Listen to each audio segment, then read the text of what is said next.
Hi, my name is Tammy. I am adopted, originally from China. I never met my biological mom and dad. When I was only a baby, my adoptive parents flew all the way to my home village. They're both journalists and were writing stories about my home village. My mom told me that she found me abandoned in a small crate next to a tree. The moment she saw me, she felt like I was her daughter. So she did. And a few weeks later, I moved to America with them. Growing up, my parents were really caring.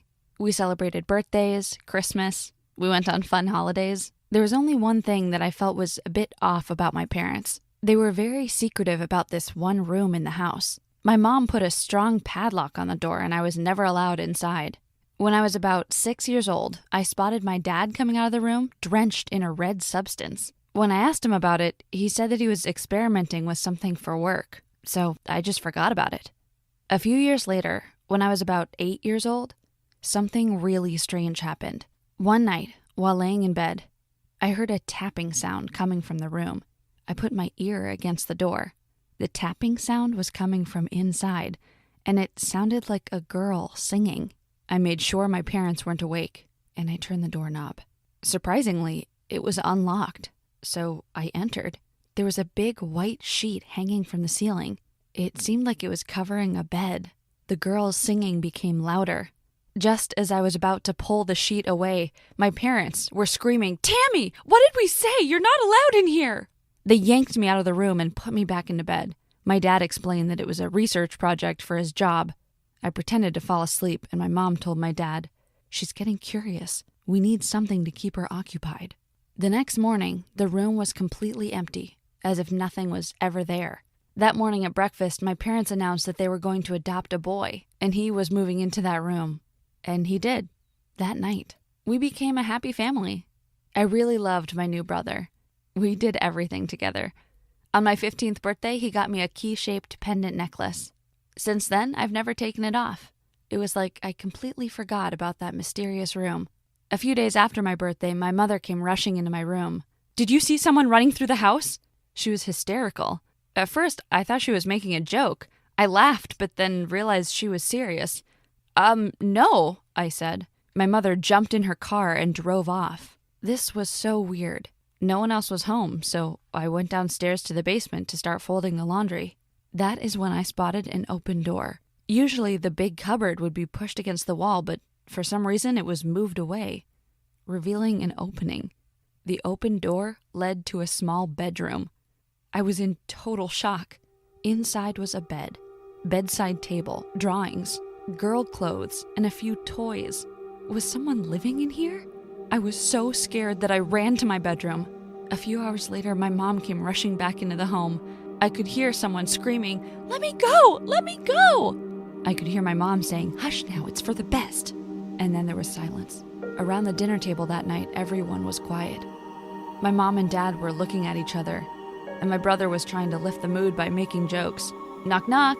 Who's there?" "Hatch." "Hatch who?" "Bless you." And we all laughed. I waited for everyone to fall asleep, and then I slowly made my way into the basement. The cupboard was moved back against the wall. As quietly as I possibly could, I moved the cupboard. There was the door, but it was locked. I stood there with my hand on my pendant. And then I got an idea.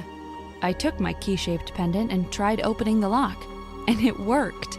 Inside the room, a dim light was shining. There was someone sleeping in the bed. With a whimpering voice, I said, "Hello?" The person in the bed woke up in a fright. "Who are you?" she said, and put on her bedside light. I am you." It was as if I was looking into a mirror. The girl in front of me looked exactly like me. For a few minutes, we were completely stunned just looking at each other. We started talking and realized that we had the same birthday. It was clear that this girl was my twin sister. I didn't want my parents to know that I figured it out, so every night for the next few months, I would visit Eliza. I would tell her everything about the outside world and school. I finally understood what a twin connection felt like. We had the same way of speaking, moving, and we even had the same preference for fashion. On our 16th birthday, during my birthday party, I sneakily took some cake to her. I asked her if she had a wish. "I wish I could live one day in your shoes," and she blew out the candle. I suggested that she went upstairs as me, Tammy. We changed clothes, and she went upstairs. and everyone started singing happy birthday. No one realized that it wasn't really me. Not even my parents. Since our 16th birthday, we would swap places a lot more. Eliza was a genius. Once she even went to school like me. Our maths teacher wrote a difficult equation on the board. Eliza put up her hand to try it out. "Tammy, are you sure you want to give this a go?" the teacher asked. "Yes, I'm sure." And Eliza got it right. Everybody cheered. We agreed that Eliza would do academics at school, and I would do sports and social. At the school's weekly football match, I cheered, and a boy, Sam, caught my eye. He blew a kiss at me. After the game, he asked me out, and we went on a date. Eating ice cream, he kissed me on the cheek and asked me to be his girlfriend. Rushing home, I couldn't wait to tell Eliza, but her reaction was strange. "Oh, Sam? Football star Sam?" She was getting really angry. "Why do you want to date him? He's a total jerk." "Do you even know him?" I yelled back. "Don't forget, we live the same life, Tammy. Your boyfriend is my boyfriend, and your life is my life. Be careful." I pushed Eliza back into her room and locked the door. I didn't go visit her for a few weeks. I saw my mom sneak food into the basement, but they had no idea that I knew their well-kept secret. Sam and I were madly in love. He took me out to dinner one night and gave me a heart-shaped necklace. "It's beautiful. I love it." I removed my key pendant that my brother gave me, and Sam put my new necklace around my neck. We kissed and hugged each other. "I think I'm going to marry you one day, Tammy." I missed Eliza so much and really wanted to tell her about Sam. So that night I went into the basement. As I unlocked the door, I started crying. "I'm so sorry I left you in here for so long." She looked at me with a blunt look on her face. "Don't worry, Tammy. I understand. We're sisters. I can never stay mad at you." She walked towards me and gave me a hug. Then she pushed me onto her bed. My key pendant fell on the floor. She laughed and said, "Have a great time, sis." Then she locked me inside the hidden bedroom and disappeared. I screamed and bashed my fists on the door, but my parents had soundproofed it. No one could hear me. My mom came into the room that night. "Hello, Eliza." I jumped and ran to her. "Mom, it's me, Tammy. Eliza locked me inside this room. Please, let me out." My mom slapped me across the face. "Stop trying to get out of here, Eliza. You know it's better for you to stay inside." I cried, but my mom didn't believe me. My mom would visit me every night thinking that I was Eliza. "What's wrong with Eliza?" I asked my mom after a few weeks. "Eliza, you're not mentally stable. You know this. You attempted to hurt your sister many times before when you were younger. It was better to keep the two of you apart." Oh no, my loving sister was a total psycho. I accepted the fact that I might never see the light of day again. Even if I screamed and explained, my mom still didn't believe me. On our 17th birthday, Eliza finally visited me. She was wearing a black hoodie, black pants, and had loads of makeup on. "Let's swap clothes," she demanded. I did as she told me. "Go upstairs, Tammy. Enjoy your life." I was so happy to have my life back that I ran upstairs without asking questions. This year, there wasn't a birthday party. I ran to my bedroom. What had she done to my room? She painted the walls black and it looked like a graveyard. "Brother?" I went into my brother's room. He wasn't there. "Mom!" I ran downstairs. "Where's Max?" My mom was crying. "Tammy, your brother was hurt. Someone has hurt him." "What? When?" "Down by the park. A stranger hit him over the head with a blunt object. No one saw anything." The next day at school, everybody was looking at me. They were whispering and pointing at me. I thought it was because of what had happened to Max. I saw Sam. I missed him so much. I ran up to him and wanted to give him a kiss. "Don't you ever come near me again, Tammy!" And he shoved me out of the way. As I entered the classroom, my teacher said, "Tammy, another exam failed? You've really disappointed me." Eliza had completely destroyed my life.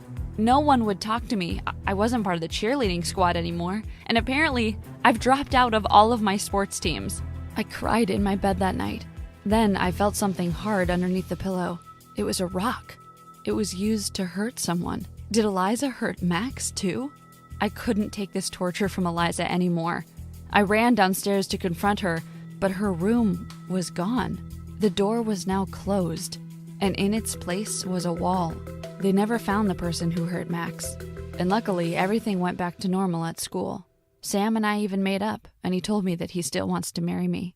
Even after asking my parents about Eliza, they never told me the truth, and were still pretending that she never existed. Sam and I moved away from our hometown to start a new life somewhere else. He was the only one that believed my story about Eliza. Some days it feels like Eliza's watching me. Even when I'm walking in a shopping mall and my eyes catch my reflection in a mirror, I gasp because I think it's her. I don't know what happened to her.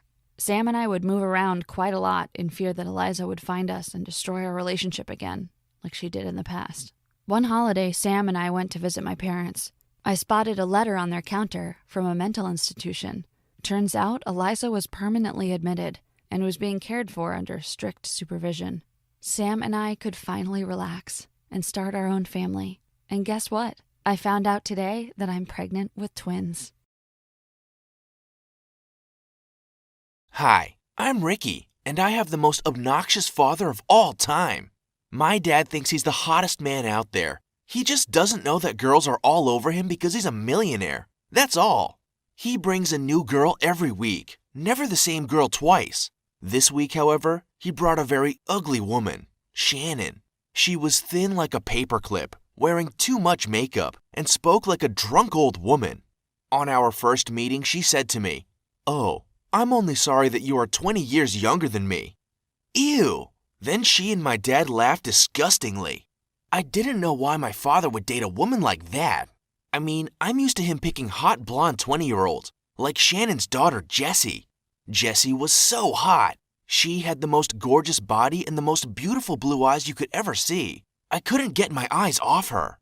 The four of us had dinner at an expensive restaurant.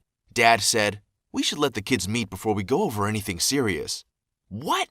I hope that Dad is not planning to marry Shannon. I want to date Jessie so bad. If she becomes my stepsister, then it would be awkward and somewhat nasty.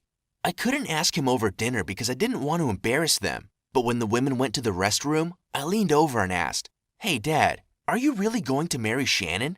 And he responded, "Oh, hell no. I'm marrying her daughter, Jessie." My heart stopped. I screamed, "What? That girl is my age. You are 30 years older than her." And he said, "Oh, what do you know? It's my life. Plus, she likes me too. A lot." I felt sick to my stomach, and I felt disgusted with Jessie.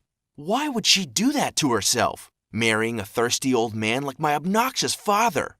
But when the women came back to the table, I noticed that Jessie was not herself. It was obvious that she had been crying. I also paid attention that her mom wasn't allowing her to speak. She finished all her sentences. When Dad asked Jessie, "So, where do you prefer the wedding to be?" Jessie was about to open her mouth to answer, but her mom immediately interrupted and said, "At the Four Seasons Hotel, of course."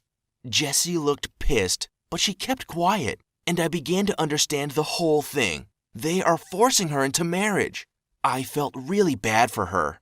The next day, Jessie was at our place. She wanted to meet with the wedding planner to discuss wedding details. When they finished, I came into the room and asked her, "Why are you doing this?" She was quiet for a few moments and then said, $2 million. I gasped. $2 million? What do you mean? She explained, "My mom is making me do it. She's in debt and desperately needs the money to start over. Your dad is paying me $2 million to marry him for a few years." That sick, sick man. Then, unexpectedly, Jessie turned to me, kissed me passionately and said, "But I like you though. I want you. Can we do something about it?" I liked her too, so I kissed her again. When we finished, I said, "You know, we could run away." Her eyes lit up. "But we need money. I don't think we both have enough." I told her that I had a plan. "You should convince my dad to give you half the money before the wedding. That's the only way we could get away." Then she came closer and kissed me again and said that she'll think about it. I was more determined to find a solution and run away. At night, I went to my dad's office to steal his money. I wasn't going to let him marry Jessie. I stole $20,000 from his safe and sent a message to Jessie asking her to meet me at the airport. We were very excited to get on the plane. We rented a small, cozy apartment to spend our time. When Jessie entered the bedroom, I had a bed full of red roses with candles waiting for her. She looked surprised, and before she said a word, I grabbed her and kissed her. By that point, I've been dying for this moment to happen. Jessie kissed me back and told me that she loved me. We took things to bed, and I guess you can figure out what happened after. Life was pretty sweet, until one day, I went out to buy some food, and when I got back, I didn't find Jessie. I called her and sent her messages on her phone, but she wasn't there. Where did she go? When I sat on the bed, I noticed there was a piece of paper there. It said, "Thank you for getting me out of there, but we are not meant for each other." I blanked for a few moments. She must be joking. I checked my bag, and she left me with $1,000. What? I got tricked by a witch. I sat on my bed thinking of what to do. $1,000 are not enough to cover my expenses, and I knew I could not go back to Dad. He would have probably figured out by now that I ran away with Jessie. I mean, we did disappear at the same time. I spent 2 days thinking about my situation when I noticed a wealthy lady entering the restaurant where I was having my lunch. And it hit me. Why can't I be a gold digger? I mean, girls do it all the time. And without any hesitation, I sought that woman. Her name was Janet, and she was 50 years old. I followed her for a week to know where she spends most of her time, and I started hitting on her. Then one time, when she was having coffee in the park, I sat next to her and said, "What a lucky cup of coffee." And she blushed, just like little girls. We started talking, and soon I was in bed at her house. We dated for a while before she asked, "Can you come and live with me?" "I'd be happy to," I said. So I ended up moving with her. She spent her money on me. She bought me all the things I need, including a brand new Mercedes. But then, 3 months later, Janet came to me and said, "I need you to come with me to a wedding." "Sure, babe," I said. "Anything for you." And we went there. And oh my God, it was my dad's wedding, to Jessie. How is that? I came close and Dad said, "Hey son, where have you been? I tried calling you several times. I thought you were on a trip or something." So Dad doesn't know anything about it? And then I looked at Jessie and said, "Hi, I hope you're happy about marrying my dad." She didn't say anything, but Dad responded, "Yeah, she is. And congratulations, you're going to become a big brother." Pregnant? She must be kidding. I couldn't believe her lies. She's been planning this all along. She wanted me out of the house so she could get the wealth all to herself and her new boy. I was furious. She manipulated both of us. I couldn't let that go by, so I decided to get revenge. During the party, I raised my glass and said, "Can I have your attention, please?"